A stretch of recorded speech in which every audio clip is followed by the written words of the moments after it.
بسم الله الرحمن الرحيم آمن الرسول بما أنزل إليه من ربه والمؤمنون كل آمن بالله وملائكته وكتبه ورسله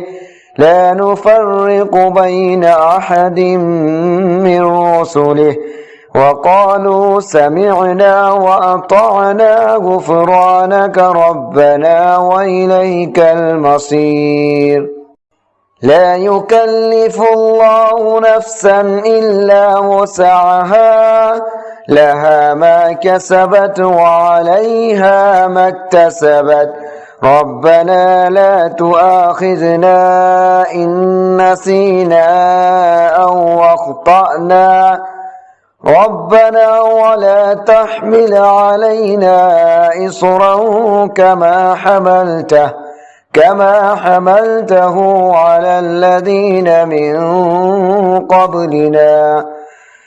ربنا ولا تحملنا ما لا طاقة لنا به واعف عنا واغفر لنا وارحمنا أنت مولانا فانصرنا على القوم الكافرين